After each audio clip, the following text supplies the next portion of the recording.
pour ce premier numéro de la semaine, le focus est consacré au taekwondo. Quelques jours après l'élection du nouveau président de la Fédération ivoirienne de taekwondo, eh bien, nous recevons l'un des candidats à ce scrutin qui conteste la légalité de la dite élection. Il s'agit de Maître Zunon. Vous êtes bien installé? Oui, je suis bien installé. D'accord. Bon retour parmi nous. Merci. C'est la deuxième fois que vous venez nous rendre une petite visite sur le plateau de la grande team. Alors, je vous présente la team de ce soir, Henri-Jo et Jean-Philippe. Alors, votre deuxième passage, je le disais il y a un instant. Alors, dites-nous aujourd'hui, est-ce que la contestation continue après l'élection de Jean-Marc Yassé? Oui, la contestation continue. Nous sommes des légalistes. Une décision a été rendue dans les formes. Une décision de justice exécutoire a été rendue, laquelle décision a reporté l'AG du 30 avril. Mais en dépit de cette décision, une AG, une parodie d'AG s'est tenue le 30 avril. On ne peut pas croiser les bras. Ah, pourquoi vous parlez de parodie d'AG? Ah, vous n'avez pas suivi, je vous ai dit. Oh, si, on a bien suivi, on veut que ça sorte je viens quand de même vous dire qu'une décision de justice exécutoire, assortie de la formule exécutoire, a été rendue le 29 octobre. Cette décision a été signifiée le vendredi 29 octobre, dans l'après-midi, au siège de la Fédération. Mais le président du comité exécutif sortant a cru bien faire de donner des instructions à son personnel de ne pas recevoir d'actes provenant d'un huissier de justice. Il a laissé son numéro de téléphone pour que l'huissier l'appelle lui-même. Mais ce qu'il ignore, c'est que les instructions qu'il a données ont été répétées par les agents et l'huissier les a notées. Et ces notes prises par l'huissier font foi jusqu'à inscription de faux. Ça, c'est la première chose. Le lendemain, jour de l'AG, l'huissier est revenu dans la salle, cette fois-ci dans la salle, et a signifié la décision de justice au président sortant. Lequel président s'est réuni avec un certain nombre de membres de son comité directeur pour voir ce qu'il allait répondre à l'huissier. Au sortir de leur conciliabule, il est sorti avec un papier déjà manuscrit et il a répondu, il a dicté à l'huissier, l'huissier a écrit. Et quand on lit ce papier, l'huissier l'a saisi à 14h20. L'AG avait commencé, mais il n'était pas terminé. C'est si l'AG avait pris fin et que l'huissier vient maintenant lui présenter un acte, en ce moment on dit c'est sans objet. On a reporté une décision, vous venez me signifier la décision alors que l'AG est terminé. Donc la signification devient sans objet. Mais une AG qui n'a pas pris fin, quand on vient vous dire qu'elle est reportée, vous arrêtez et puis on va au report. D'accord. Oui. Mais à côté de cela, le ministère des Sports, le ministère de tutelle, a reçu signification aussi de cette décision. Le 29, dans l'après-midi, à 16h15, ils ont reçu signification. Le comité national olympique a reçu aussi la signification de la même décision. Mais plus respectueux des lois de la République, ils se sont soumis à la loi. Ils ne sont pas partis à l'AG. Ils n'ont pas envoyé des représentants. Tous les autres, que ce soit le ministre, que ce soit le comité directeur sortant, ils ont préféré piétiner la loi, défier la loi. Donc, on ne peut que contester. Devant cette voie de fait, on ne peut que contester. Maître Zunon, vous faites partie de cette dissidence, entre guillemets, de cette contestation, pour ne pas employer le terme dissidence. Certains estimeraient qu'avec votre qualité de haut homme de droit, vous auriez pu influencer cette décision de justice au vu de la célérité avec laquelle elle a été prise la veille de cette Assemblée générale. Qu'est-ce que vous pensez de cette assertion? Auria, ceux qui le pensent, je pense qu'ils le font par ignorance. Franchement, ils ne le font par ignorance. Parce que si vous avez côtoyé, si vous êtes resté quelques mois sur un banc à la fac de droit, vous devez savoir qu'une décision exécutoire, assortie de la formule exécutoire, hein, on l'exécute. Quand on n'est pas d'accord avec une décision, on fait un recours. Maintenant, M. Zunon, magistrat, il n'a pas le droit d'aller en justice, mais c'est un citoyen comme tous les autres. Il a des devoirs, mais il a des droits aussi. Si on vient voler à mon domicile, parce que je suis juge, je n'ai pas le droit d'aller me plaindre, je ne crois pas que les choses soient ainsi. Le juge est un citoyen, il a tous les droits. Mais pour revenir au cas d'espèce, M. Zunon n'a pas saisi la justice. C'est un candidat, M. Soumaoro Ibrahima, qui a saisi le juge des référés. C'est très long à vous expliquer. Le juge des référés, c'est le juge de l'urgence, pour faire court. Lorsque la maison est en train de brûler, on a besoin de teindre le feu, on ne va pas aller rentrer dans toutes les procédures. Il y a une urgence, le juge constate l'urgence et il prend une décision. C'est ce qui a été fait. Donc ce n'est pas parce que M. Zunon juge qu'il a pu influencer. Vraiment, c'est une insulte aux magistrats qui font bien leur travail et ils sont nombreux. Alors, Maître Zunon, vous avez dit que quand l'huissier a signifié la décision de justice au président du comité exécutif sortant, un papier a été produit tout de suite en guise de réponse. Que disait ce papier de la part du comité exécutif? Il disait en substance ceci, je laisse sous le... Il disait en substance que l'AG a commencé, donc la signification est sans objet. Voilà ce qu'il disait. L'AG a commencé, donc la signification du report est sans objet. Pourtant, ils avaient reçu ça la veille. Ils avaient déjà reçu la veille, mais n'ont pas voulu prendre. Ah, d'accord. Le président du comité exécutif, Daniel, n'a pas voulu prendre. Et ses agents, à qui il avait laissé des instructions, l'ont dit à l'huissier qu'il a noté. Mais l'huissier, c'est son métier, il a l'habitude de ces choses-là. Il ne s'est pas arrêté là. Le lendemain, il l'a trouvé en salle. Quand il l'a trouvé en salle, pour ne pas que les gens autour le sachent, il l'a invité dans son bureau. Il a invité l'huissier dans son bureau. Ils se sont entretenus. Il a dit, bon, attends-moi 15 minutes, je vais me concerter avec mon comité directeur. Ils font un quart d'heure là encore. Et il vient maintenant avec un papier qu'ils lui ont dicté là-bas. Et il dicte ça à l'huissier, l'huissier note. Et il signe. Et il dit en substance que la réunion a commencé, donc la signification est sans objet. D'accord.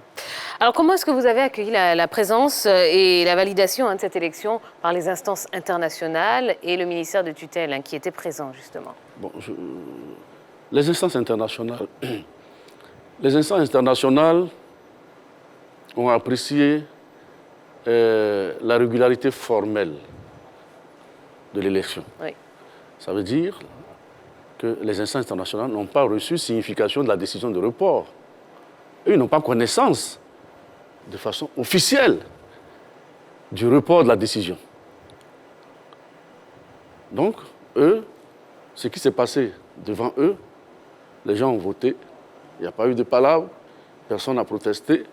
Donc, eux, ils reconnaissent, c'est la validité formelle. Mais j'imagine que ces instances internationales qui viennent de pays où on pratique le droit, dans leur pays, ils ne vont pas exécuter une décision qui va contre une décision de justice.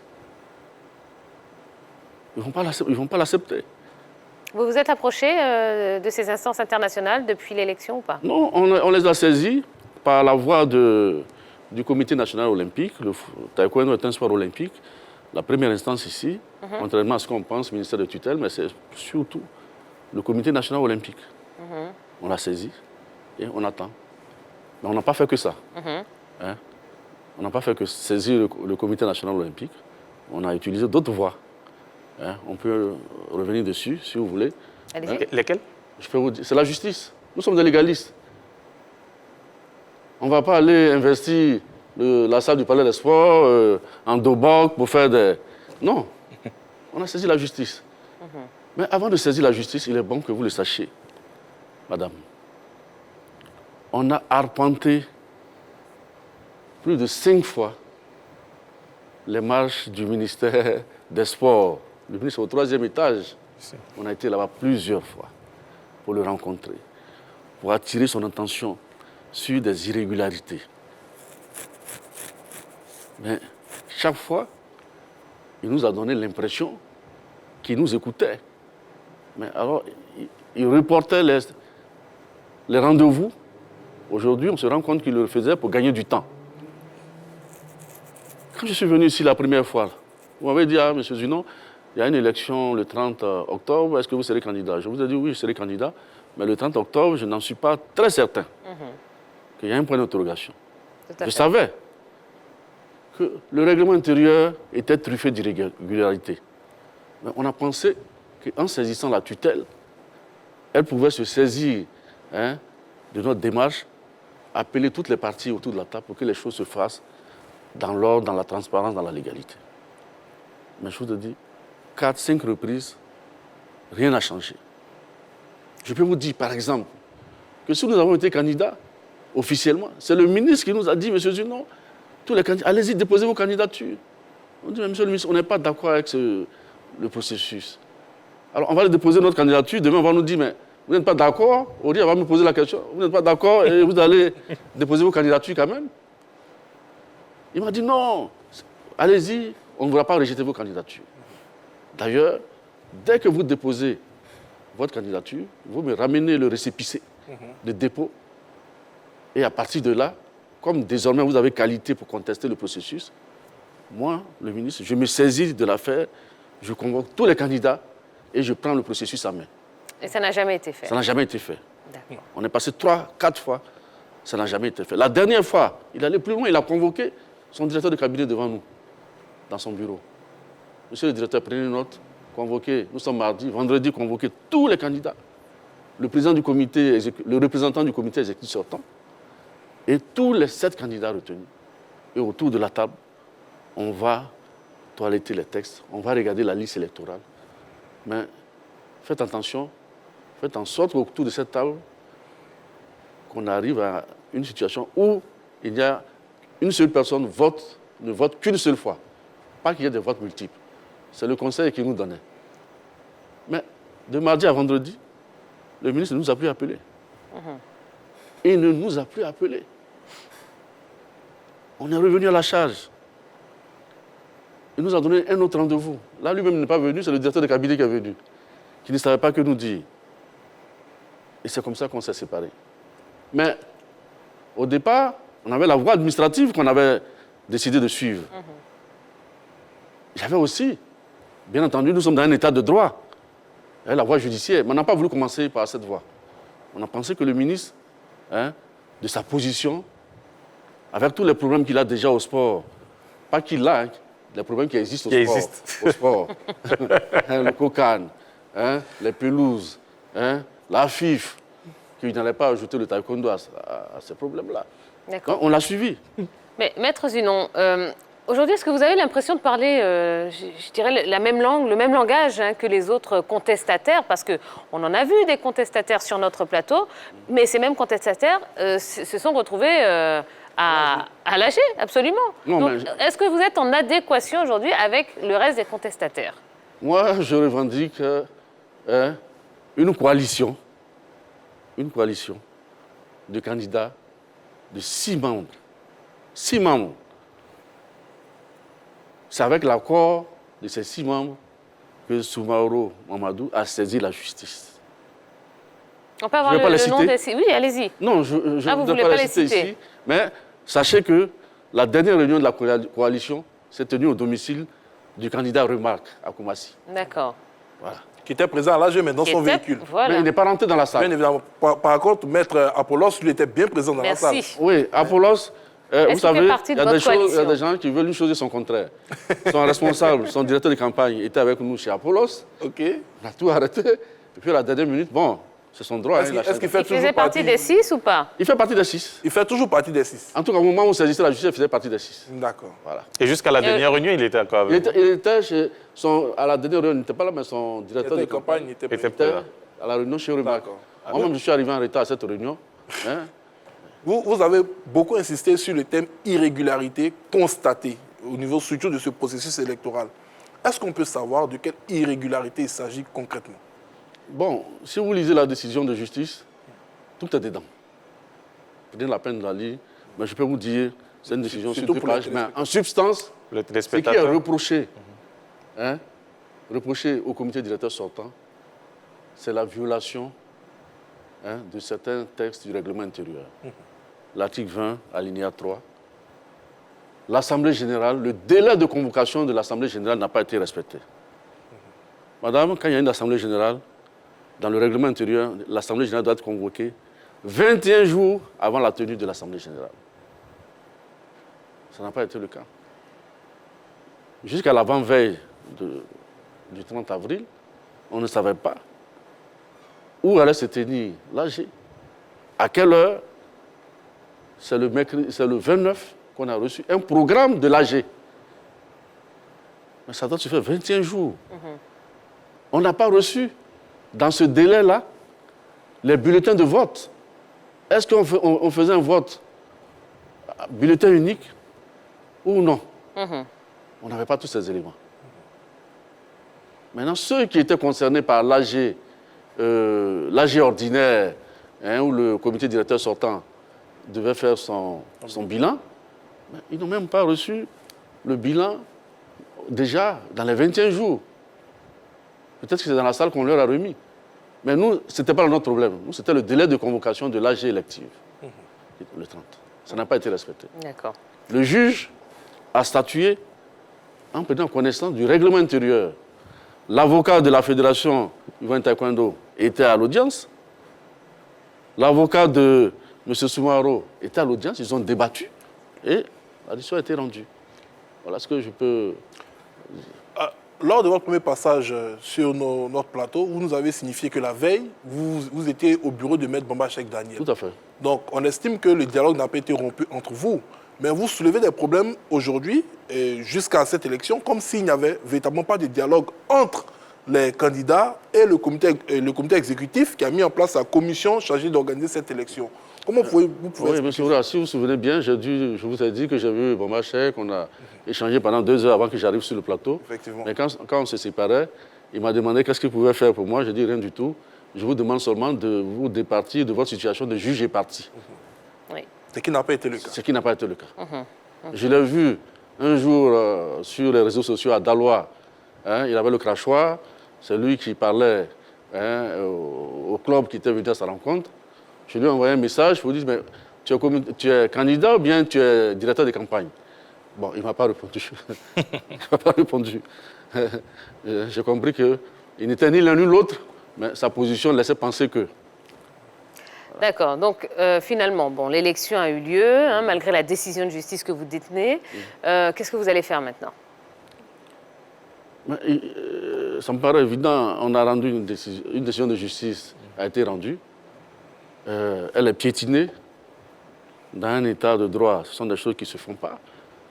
Et nous avons attendu, en tout cas personnellement, j'ai pensé que le président du comité directeur sortant se serait assagi pour revenir sur ce qu'il a fait, reconnaître qu'on ne piétine pas dans une république, surtout quand on a été ministre de la République.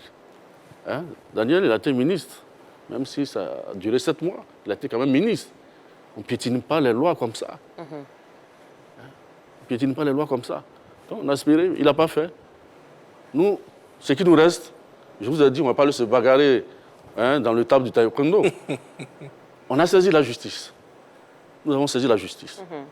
2 voies, une voie civile, une voie pénale. Je ne vous en dirai pas plus. D'accord. Voilà.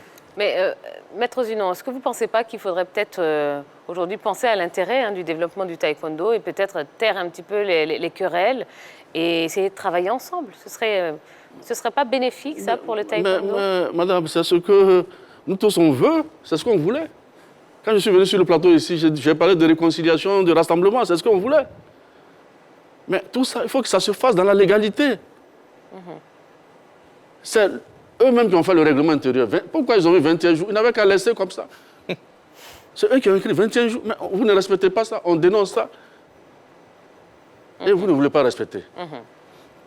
Alors, Maître, aujourd'hui, quelle est aussi la position du CNO? C'est vrai, vous avez saisi cette instance, mais qu'est-ce qu'ils vous ont dit ou qu'est-ce qu'ils vont faire? Vu que l'élection a déjà eu lieu, le nouveau président... Non, elle n'a pas eu lieu. Quand vous dites ça, ce n'est pas exact. Bon, OK. Voilà, ce n'est pas exact du tout. D'accord. Vu que, je ne sais pas si je peux dire, un nouveau président, bon, que vous ne reconnaissez pas, en ce moment, c'est quoi la prochaine étape, surtout au niveau du CNO? Non, le CNO, que le CNO va faire? Je ne sais pas ce que le CNO va faire, mais je peux vous dire ce qu'ils ont fait déjà. Et qui va dans la droite ligne d'une structure qui se respecte, qui respecte les lois du sport, qui respecte les lois de son pays. Le CNO a reçu la signification de la décision de report. 30 minutes après celle du ministère. Quand Lucien est sorti du ministère, il allait au CNO. Le CNO n'est pas venu à l'AG. Parce qu'ils ont reçu une décision qui a dit que c'est reporté. Ils ne sont pas venus. Et nous saluons déjà cette démarche. Attendez, même le taekwondo, quand vous êtes sur le tatami, il y a des règles. Il y a des règles. Et on les respecte. Un sport, un jeu qui n'a pas de règles, ce n'est pas la peine. C'est aussi simple que ça, madame. D'accord. Maître Zunon, bon, dernière question, malheureusement, je sais que vous avez énormément de questions, mais bon, on est un petit peu pris par le temps. Si aujourd'hui, Jean-Marc Yassé vous demandait de venir et de travailler avec lui, vous accepteriez ou pas? Non, moi je ne marche pas dans l'illégalité comme ça. Ça a été mon premier désaccord avec Daniel, c'était déjà en 2017, lorsqu'il a voulu instaurer une série de mandats illimités, qui est tout à fait contraire à la loi sur le sport. L'article 23 de la loi sur le sport dit que les fédérations sportives doivent garantir le fonctionnement démocratique des fédérations. Mais quand on instaure des mandats illimités, on est loin de la démocratie. Quand on instaure, quand on est jugé parti, moi je suis candidat et je suis en même temps organe de décision, organe qui supervise les élections. M. Oria est candidat, il vient contre moi et c'est moi qui vais valider sa candidature. Est-ce que vous trouvez ça normal? Il va perdre. Ah, mais, Comme c'est lui, il va perdre. Il a beaucoup de chances de perdre. Si j'estime que c'est un candidat à chose, bon, je dis, mais écoutez, son dossier n'est pas complet. Surtout que dans les conditions de validation des candidatures, il y avait des conditions proprement subjectives. Lorsqu'on vous dit de déposer un casier judiciaire, un certificat de nationalité, ça, on peut le prouver. Mais quand on dit que le candidat ne doit pas avoir terni l'image du président de la fédération, ça est dans les conditions. Oh, c'est génial. Alors, moi, si j'ai dit, Daniel, tu veux faire mandat illimité, moi, je ne suis pas d'accord, il va dire que j'ai terni son image. Il peut le dire. Ça, ce n'est pas discutable, c'est une appréciation subjective qu'il va faire. Mais par contre, s'il dit mon casier judiciaire, moi, je suis né à la maternité d'Agamé, je fais mon casier judiciaire à Abidjan ici. Il m'a lui donné mon certificat de nationalité, je vais lui présenter. Là, il ne pourra rien dire. D'accord. Ouais. Très bien. Bon, et bien voilà. Merci beaucoup, Maître Zunon, d'être venu nous voir. On espère en tout cas que ça va avancer et que peut-être, voilà. Grande famille taekwondo va. Oui, ma foi, mais bon, j'ai l'impression que ça semble quand même extrêmement complexe. C'est notre plus grand souhait. Vous savez, quand les choses se font dans la légalité, dans les choses, il n'y a pas de palabres comme ça. Je vous ai dit ici l'autre fois qu'en 2009, quand Daniel était candidat, on était ensemble, on est passé haut les mains dans la légalité. En 2013, pareil. Mais quand on a voulu jouer avec la loi, bon, c'est ça qui amène les problèmes. Et là, on est parti pour une période de contestation, d'encore de désunion, de fracture. On n'avait pas besoin de ça. Moi, je vous l'ai dit, c'est le premier jour quand je suis venu ici. Absolument. Voilà. Bon, en tout cas, on espère que ça va s'arranger, d'une manière ou d'une autre, en tout cas, pour que les choses au moins puissent avancer au niveau du taekwondo. Merci beaucoup, Maître Zunon. Vous revenez quand vous voulez, c'est la maison. C'est avec plaisir que je reviendrai. Merci beaucoup, madame. Merci Auria, merci monsieur. D'accord, merci à tous.